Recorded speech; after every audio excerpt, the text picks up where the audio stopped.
ang Aurora Gaming. Ano kaya magiging istorya sa pagpasok natin sa game number 1? Welcome to the Land of Dawn. It's the first game of this best of 3 series. Ano kaya ang pwede natin na-expect sa maagang part ng larong ito? I would say, kailangan abangan yung mga early rotations ng dalawang jungler. Especially this time, si Demon Kite ay naka-utility jungler. And si King Kong, usually naman kapag si King Kong yung kalaban mo, expect mo sa mid. Sa mid siya dadaan kasi yun yung kanyang Sigma pattern. But for Aurora, I would say, mas malaki yung pressure to actually be selfless this time around. Sanay tayo na nakikita si Demon Kite na sobrang greedy nung kanyang mga ikot na minsan re-recta siya ng gold lane, magpapunish siya. Pero this time around kasi Fred rin yung hawak niya. Grabe first Little Wonder pa lang nag-meet up agad ang tagtatlong miyembro dito ng dalawang kupunan. Pero makakuha ang Little Wonder dito ng Aurora and I'm really excited to see yung matchup din talaga ng mga junglers natin. Ito yung sabi ni Midnight na si King Kong ay dadaan dun sa gitna pero mabubuhay pa rin naman si Light, popping that revitalize. Pare, naglakad lang para. Oo. Actually, pagka-dash ni King Kong, sabi ni Light, sige, di ako gagalaw. Di ako tatamaan ng Thorn Rose. Ganyan counter rin ng Lancelot. Pag di na siyang dikitan mo.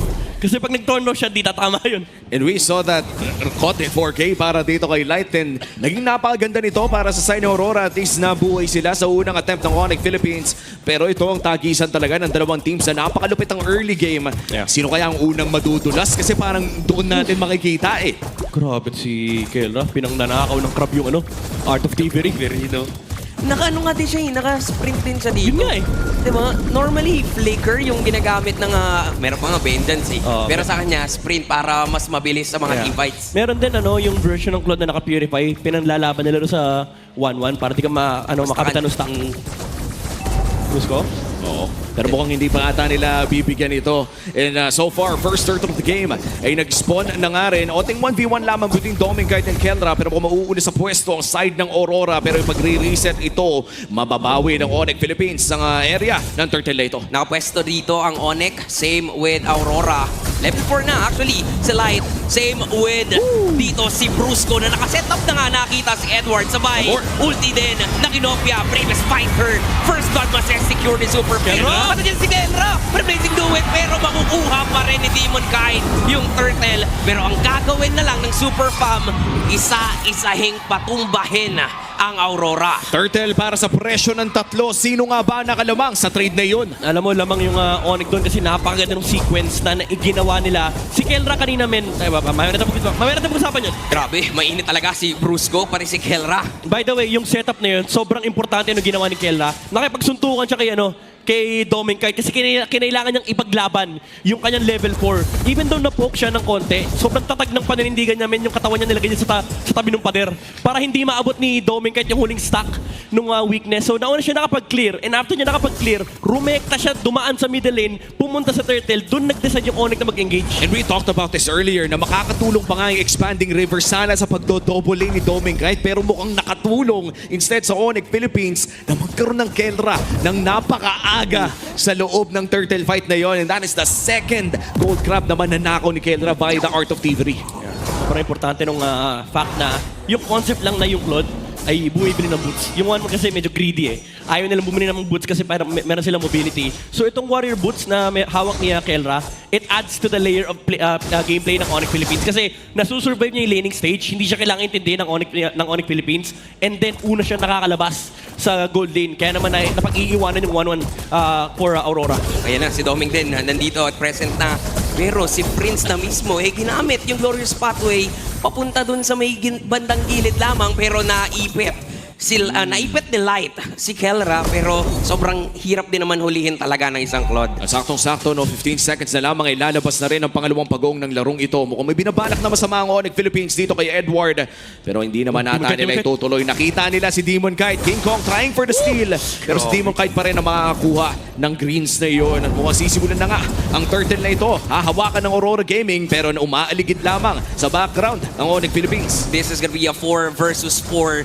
Ang inaantay ko din kung anong kukopyahing ulti ni Super Prince. Ayun, pwedeng kay Edward, pero ganda nung zoning na ginagawa dito ni Light. Brusco dives in. Nakita niya si Demon Kite, pero makukuha pa rin ni Mr. Aray ko Consistent po. Edward. Bye! Yung turtle at mananalo sa teamfight na to ang Aurora. Free hit lang si Yue sa likuran. Kinakailangan tumakbo ngayon ni Super Prince, pero habulin pa siya ni Demon Kite. At after nung turtle, rekta dun sa purple, pero may 1v1 and the gold standard will win that situation. And after all of those things na nangyari sa loob ng teamfight na yun, ay makakalamang ang Aurora Gaming ng 600 gold. Mapapilitan pa nga si King Kong na mag-Phantom Execution palayo. Super Prince, however, ay magbibigay lamang ng vision. Aurora Gaming, napaliktad nila ang early game. Yeah, short-term wins para sa Aurora. Nakuha nila yung pagong good steal mula kay Edward. Ang ganda ng attempt ng Onyx eh. Naka-layer yung hawak ni Brusco kay Fredrin.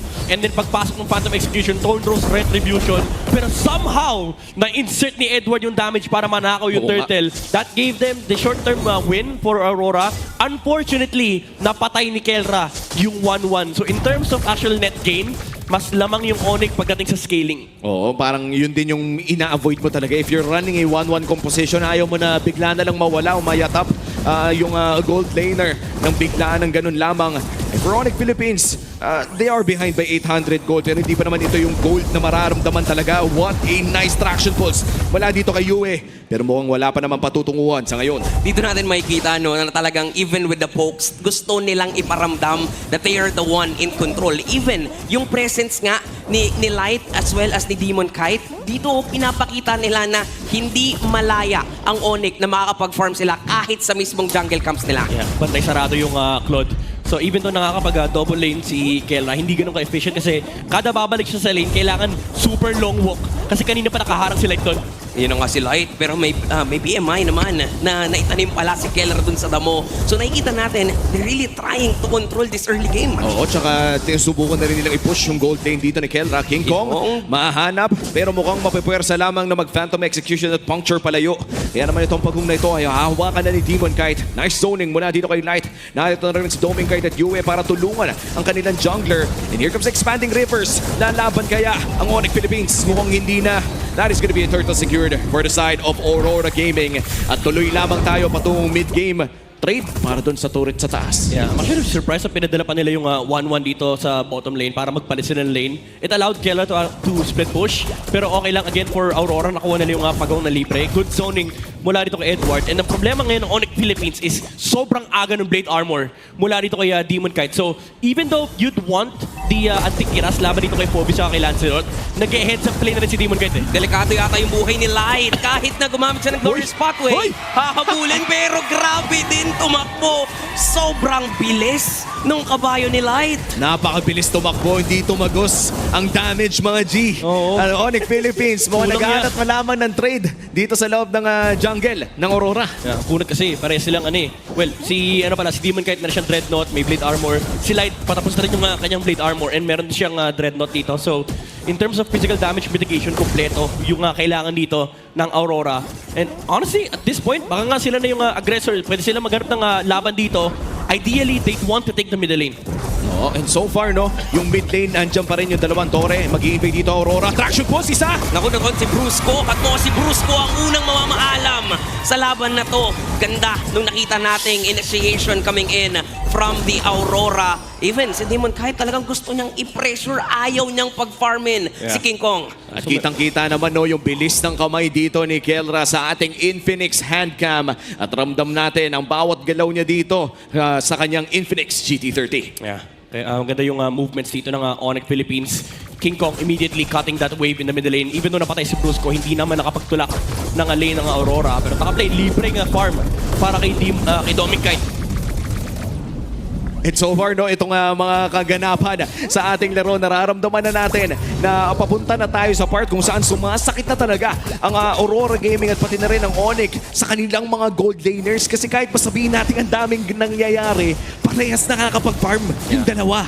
Tumataba yung mga gold laners, tumataba yung mga damage dealers dito ng dalawang teams natin. Ang kailangan lang pag-ingatan din ng Onyx, dalawa kasi yung marksman na meron dito, ang Aurora. And now, they're the one in control sa pwesto dito sa Lord. Pero grabe din, yung pagtatahi ni King Kong, literal na pinapaalam nila sa Aurora, hindi nyo basta-basta makukuha yan. Oh, pero medyo makunat na yung mga napupok nila. Pero napakasakit na rin ni Kendra. Kalahating buhay para kay Light. Here comes Demon Kite, trying to zone them out. Nandito na rin ang Gorge Pathway. Kaso nanakap siya nung Lord. Labanan na lang yata ng Retri ang magiging Kong? laban dito. Pero focus ang nakuha pa ni Kirk yung Lord. Pero makakalipad na si Doming Kite. Unti-unting tutumba dito ang dalawang gupunan. At maghahabol pa yata si Edward at si Doming. Pero alam ni Super Friends at Brusco, panalo sila dun sa laban. 2-for-2 trade. At paano nakuha ni Kirk yun on this Phobius? Ewan ko, di ko na alam sa totoo lang yung mga explainer natin, napakalulupit magnakaw. Edward! Delikado si Edward dito. Delikado si Edward dito. At nandun si Doming. Huwag mong atakihin, G, yung kaibigan ko. Hindi pwede yan, hindi pwede dahil nandito ang mga lesbo para protektahan ang kanilang mga kaibigan. At lahat sama na lang sa lahat ng mga sumusuporta dahil mukhang kailangan ng sumugod dito ng side ng Onyx Philippines. Makakapag-back naman ng Aurora. Nandyan ang Lord sa taas at diretso lamang ang kanilang pagmarcha. Ganda sana ng plano ng Aurora. Nakita nila na paggamit ng BMI si Kelra, and si Light ginamit niya kagad yung kanyang Glorious Pathway para abutin yung Claude kasi alam nila yun yung window na hindi lalaban yung Onyx Philippines. Pero King Kong using the Phantom Execution para pumasok. So nahati yung atensyon ng Aurora. May gustong mag-go din sa Lancelot, may gustong mag-go din sa Claude. And unfortunately, ito yung difference ng Claude versus 1-1. AOE kasi yung kay Kelra. So mas malaki talaga yung team fight contribution niya. And then King Kong, hindi rin siya nag-focus sa Lord. Nagpunta muna siya sa harap para tumulong in terms of damage. And again, for some reason, yung mga XP laner natin, nakukuha nila yung mga objective. Kaya nga si Kirk Pue yung nakakuha nung mismong Lord. And literal na, gusto kasi nilang ipanalo muna yung laban eh. Pero yung mga explainers, iba yung focus nila ngayon. Focus sa goal eh. No? Focus talaga sa goal. At ramdam natin yung intensity from Onyx Philippines and Aurora Gaming. Dahil sa ngayon, no, napaka-perfecto pa rin pala ng laro ni Ken Ryan Super Friends. Still deathless sa larong ito. At medyo nahihirapan na nga makahanap ang Aurora ng pwesto sa loob ng mga team fights. But in terms of gold, parang wala lang yung gold lang. lead. Wala lang yung lead. Actually, ramdam nga pa nga rin ng Onyx, kahit kakapanalo lang nila sa teamfight, medyo mahirap talaga yung setup and execution. Lalo ngayon, kung tapos na yung pangatlong Blade Armor sa side ng Aurora, meron nang hawak na Blade Armor si Edward, so ang daming sasalo nung basic duet. Tapos may antik pa si Light.